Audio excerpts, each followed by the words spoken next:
Special dedication Odibeze Women's Social Club, elite women of Houston, Texas, founded in 2002. October 1st, 2022, we mark 20th anniversary and induction ceremony of Odibeze Women's Social Club in Houston, Texas.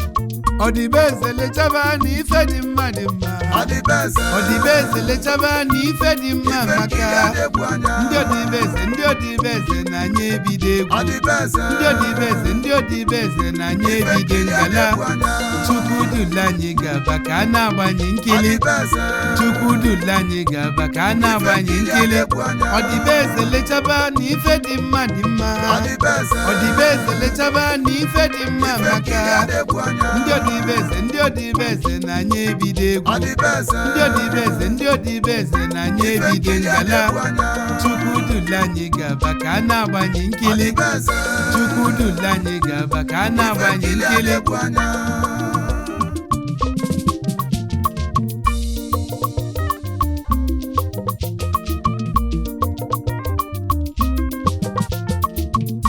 Onye na nwanne ya iji bankụ n'ogbete. Onye na nwanne ya iji bankụ n'ọgbọ. Ọbasịa nkụ yalu nwanne nke ya. Ụka balaba ọkwa isi ka eji kwete. Agwa bụ mma nwanyị o. Ezi nwanyị dụkọ ọnụ ahịa kara ubi. Ezigbo omume keji malụ ndị Odibeze. Ụmụ nwanyị ndị Anambra ndị gụlụ akwụkwọ. Ụmụ nwanyị ndị anụlụ na Anambra. N'arọ 2002 ka fa jikọlaka ọnụ wee bido Odibeze Women's Social Club nke dị na Houston, Texas na America. Ogene ka ndị Odibeze na-emekalịsị fa na-enye ụmụ anyị ezi ntụziaka. Fa ji nrubise sọpụlụ ndị dị fa. Fa na-agba mbọ kezinụlọ ọbụla na-ebi n'udo. Fa na-enyelu ụmụ ogbenye aka. Quality women of good standing in community. Highly educated Odibeze Women's Social Club na Houston, Texas. Ndị Odibeze bụ entrepreneurs, excellent mothers and good wives. Ụmụ nwanyị ndị Odibeze. Chukwu biko gọzielu ụmụ nwanyị ndị Odibeze. Odibeze lechaba n'unu nwere ife. Lechaba.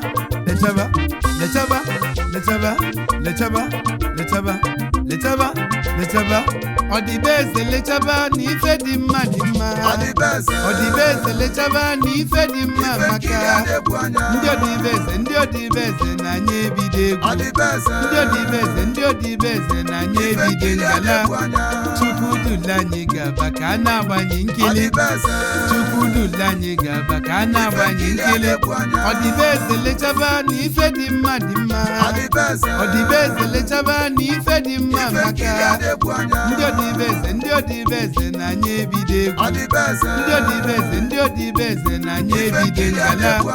Chukwu dula anyị gaba ka a na-agbanye nkili.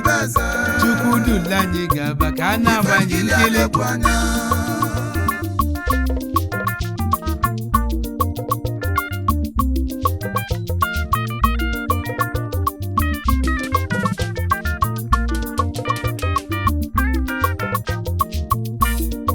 Anyị ekenebe president Odibeze Women's Social Club na Houston, Texas. Enyi m Mary na badom Wagalanya tijodo welu kenye wekwugwo Ezi nwa mulu numaroli no nitado Obodogwu kijeludi Nwunye badom Omama nwanyi lechaba Wagalanya tijodo welu kenye wekwugwo President ndị Odibeze na Houston, Texas Number 1 citizen Ochora Chibanidi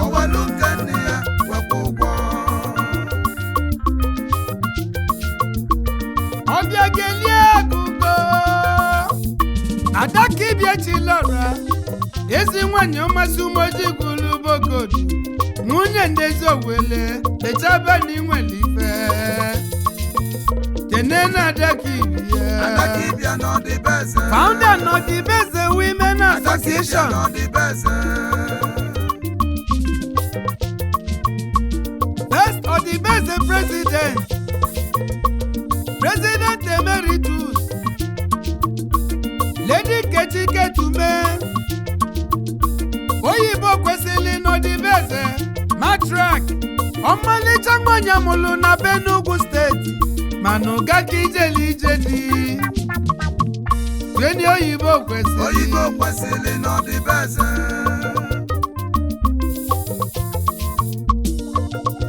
Kaikene metron ndị Odibeze Adugo njide ka mọ neke Mmili ndo Ọmalịcha sosi na pụta Na nanka n'orumba n'otu ka ijeludi Tweni ya mmili ndo No the best. Mmili ndo Odibeze metron No the best.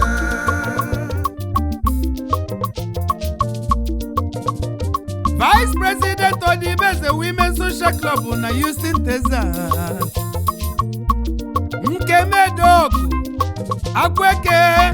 Akweke nwanyoma. Ọmalịcha si ani ọbabịa Ọnịcha ka ijeli ijedi Akweke lechaba n'inwele ife. Kenelunu Akweke no the best. Ọmalịcha si ani ọbabịa No the best. Vice President no the best. No the best.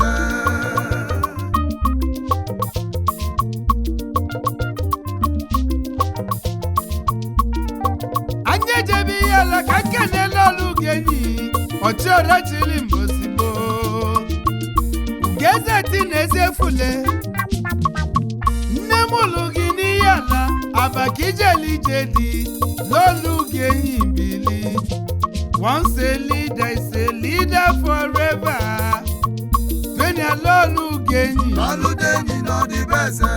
President Emeritus ndị Odibeze Lolu genyi Oludenyi no the best.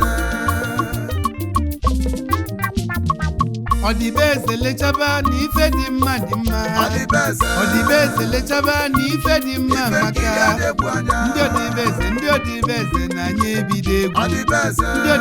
ndị Odibeze na anyị ebido ngala Chukwu dula anyị gaba ka a na-agbanye nkili Odibeze. Chukwu dula anyị gaba ka a na-agbanye nkili Odibeze lechaba n'ife dị mma dị mma Odibeze. Odibeze lechaba n'ife dị mma Ife nkiri maka adịgbu anya. ndị Odibeze na anyị ebido egwu Odibeze. ndị Odibeze na anyị Ife ebido nkiri ngala adịgbu anya. Chukwu dula anyị gaba ka a na-agbanye nkili Odibeze. Chukwu dula anyị gaba ka a na-agbanye Ife nkiri nkili adịgbu anya.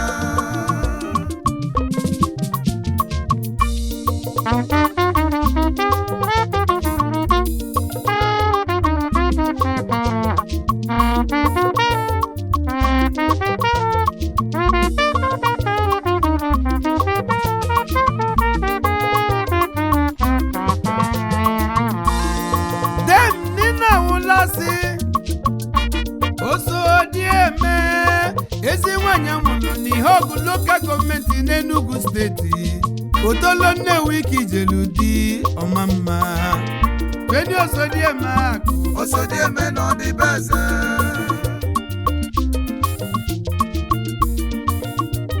Lady Carol Chayanam Ọdịụkọ na mba Ekene Enugu Steeti ka mụlụ gị ụmụrịa m nnọfịa ka ijeli ije dị ọ dị ụkọ tweni a ọ dị ụkọ na mba ọ dị ụkọ na mba na ọdịbe eze President Emeritus Winnie Okemkpu omenyi nwanyị ọma eze nwanyị amụlụ na ndị ọba ma na ụmụahịa ka ijelu dị tweni omenyi nwanyị na ọdịbe eze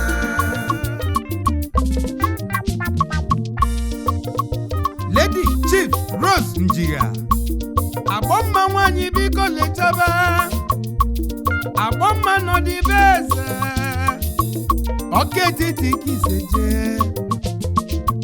tweni agbọmma n'ọdịbe eze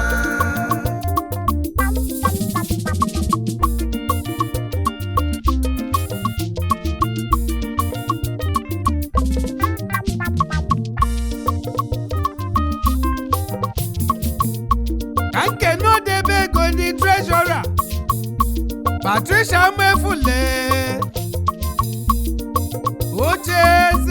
ocheeze nwanyị ọma Enugu Agidi ka iseje ezudo ezi n'ihi Tembise ka ijelu dị eni ocheeze n'ọdịbe eze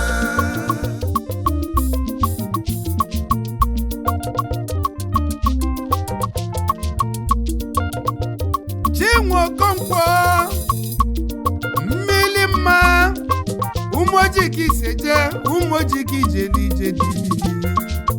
mmili mma na ụmụ ojii mmili mma n'ọdịbe eze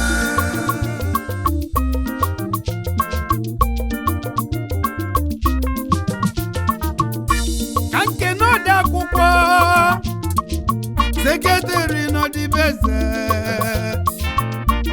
ebele ọnwụ gaje oyibo kwesịrị anyị ọba ka isi eje umoji gwulu bokodu ka ijelu dị kene oyibo kwesịrị n'ọdịbe eze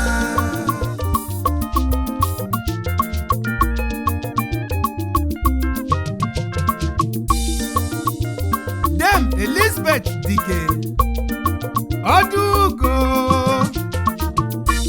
n'Otolo Nnewi ka isi eje Aworifite ka ijeli ije dị kenelu n'ụmọdụgo Ọdụgo n'ọdịbe eze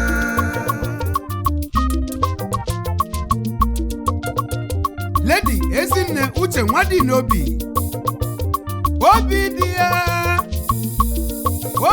ya n'ọdịbe eze Ọkịja chala Ogidi ka iseje ọsụghị ịtụ ụkwa n'Imo steeti ka ijeli ije dị ọmamma tweni ya obi dị ya n'ọdịbe eze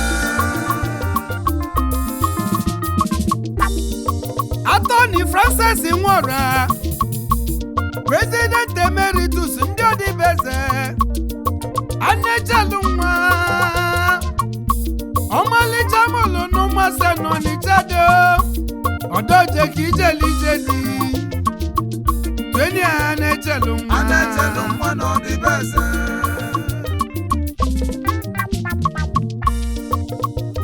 Francis Anyigbo Ugochalacha na-echu onye Ọkịja na ihe ala ka ijeli ije dị tweni ya Ugochalacha n'ọdịbe eze ọdịbe eze lechaba na ife dị mma ọdịbe eze lechaba na ife dị mma maka ndị ọdịbe eze na anyị ebido egwu ndị ọdịbe eze na anyị ebido ngala Chukwu dula anyị gaba ka a na-agbanye nkili Chukwu dula anyị gaba ka a na-agbanye nkili ọdịbe eze lechaba na ife dị mma ọdịbe eze lechaba na ife dị mma maka ndị ọdịbe eze na anyị ebido egwu ndị ọdịbe eze na anyị ebido ngala Chukwu dula anyị gaba ka a na-agbanye nkili Chukwu dula anyị gaba ka a na-agbanye nkili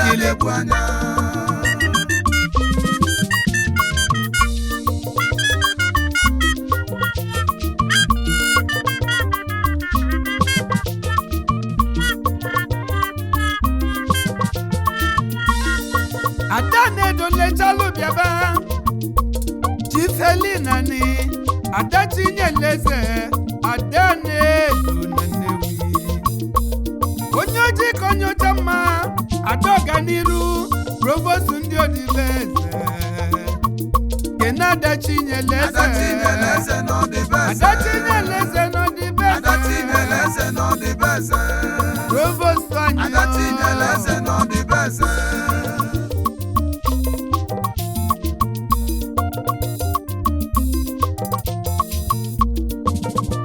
Lolo Ifeyi Nwagwumike Odiofele onye si n'Odiofele Nyamekene onye ogidi n'ide mmili North n'ugbo mmili na Mbitolu local gọọmenti n'Imo steeti Ijeludi ka njụ ọnụ Odiofele na anyị ga-ebi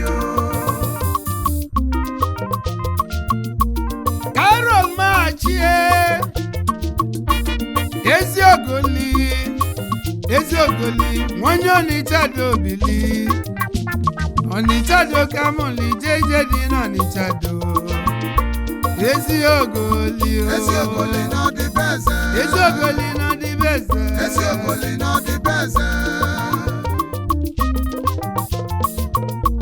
Doris Obodechina Meli nwa n'Ọnịchado Meli nwa n'Odibeze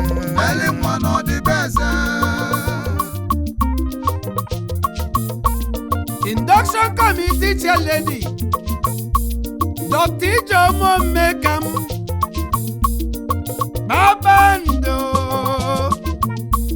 Babando na Mukesi ezi nwa mụlụ na Nkwere n'Imo steeti Ọnịchado ka Ijeludi Duenia Babando n'Odibeze Rita Nwazojie Idi Kacholu Otolo Nnewi ka isi eje Orofia Bagana ka ijeli ije di Idi Kacholu n'Odibeze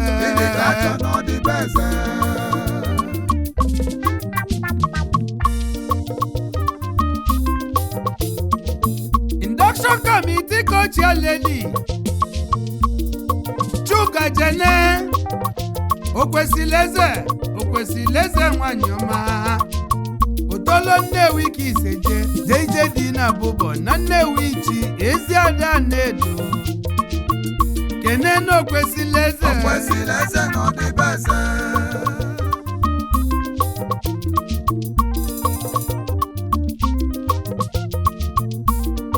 Financial Secretary n'Odibeze Lady Njide Kachụọma ezi enyi di ya Okonorumba ka mụlụ gị n'oko ka Ijelije dị ọma mma ka nke na ezi enyi di ya n'Odibeze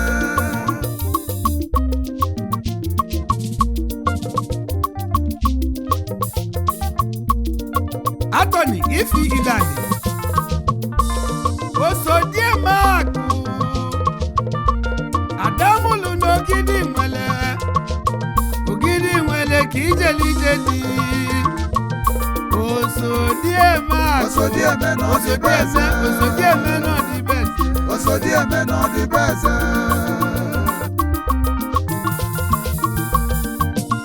Publicity Secretary bịaba Lady Chinelu Nwanze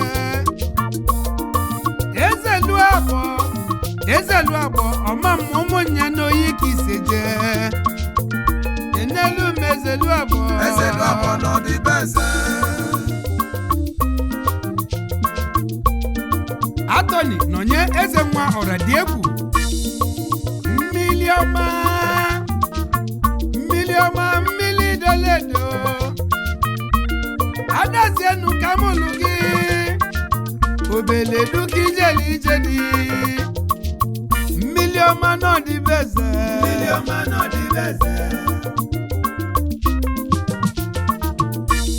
egwu nnetili ndị Odibeze Women Social Club ndị bi na Houston, Texas na America ụmụ nwanyị anyị ọdịbeze lechaba na ife dị mma dị mma ọdịbeze lechaba na ife dị mma maka ndị ọdịbeze na anyị ebido egwu ndị ọdịbeze na anyị ebido ngala Chukwudula anyị gaba ka a na-agbanye nkili Chukwudula anyị gaba ka a na-agbanye nkili ọdịbeze ife nkili adegbu anya onenu Ruby anyị egbuna m Eleganza abatete ka mụlụ gị abatete ka ije dị Eleganza ezi nwanne m n'iduso Eleganza na ọdịbeze ndị ọdịbeze ife nkili adegbu anya n'ụwa Ezinne Uche Igwe Chimelu Meze ezi nwa mụlụ n'ufuma ndị owu n'oru mba n'otu ka ijeludi Chimelu Meze n'ọdịbeze Lolo Edith anya gafụ Ada Chinyelugo ama Igbo ka mụlụ ọmalịcha ụmụnze ka ijeludi Ada Chinyelugo n'ọdịbeze Lady Jesinta Nweke eze kwesịrị nwanyị Isochi ka mụlụ ọma mma Nkwelezu n'aka ka ijeludi eze kwesịrị n'ọdịbeze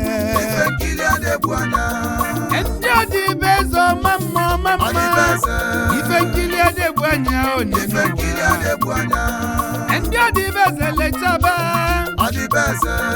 ndị ọdịbeze golibe aka Chukwu dị unu na-arụ onye nze nwe m obi n'ogidi ebube egwu ndị Igbo na-ekwunye elu unu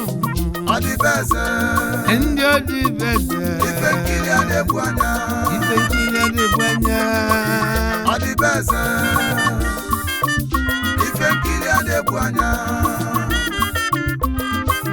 ọdịbeze ife nkili adegbu anya